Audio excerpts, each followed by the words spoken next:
साथियों, आजकल हमारे देश में इंड्योरेंस स्पोर्ट्स की एक नई खेल संस्कृति भी तेजी से उभर रही है। इंड्योरेंस स्पोर्ट्स से मेरा मतलब ऐसी स्पोर्ट्स एक्टिविटीज से है जिनमें आपकी लिमिट्स की परख होती है।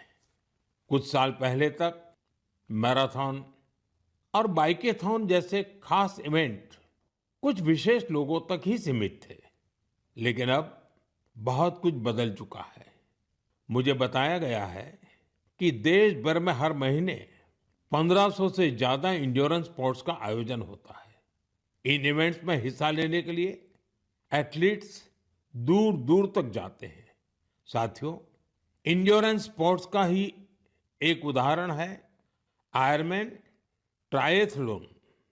आप कल्पना करिए, यदि आपको यह बताया जाए कि आपके पास एक दिन से भी कम समय है और आपको ये 3 काम करने हैं: समंदर में 4 किलोमीटर तक तैरना, 180 किलोमीटर साइकिल चलाना और करीब 42 किलोमीटर की मैराथन दौड़ लगाना, तो आप सोचेंगे कि कैसे संभव है।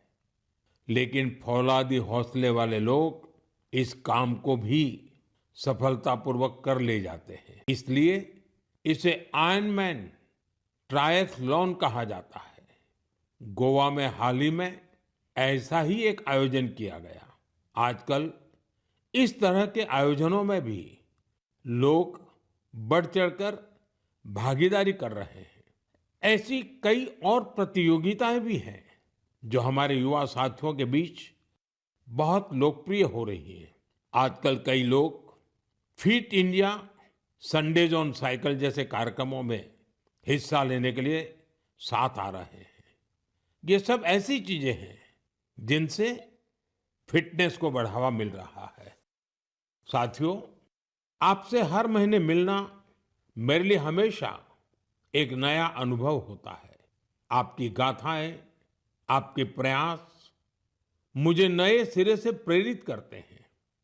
अपने संदेशों में आप जो सुझाव भेजते हैं, जो अनुभव साझा करते हैं, उससे हमें इस कार्यक्रम में भारत की विविधता को समेट लेने की प्रेरणा मिलती है।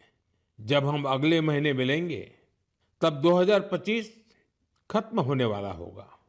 देश के ज्यादातर हिस्सों में अब ठंड भी तेज होती जाएगी।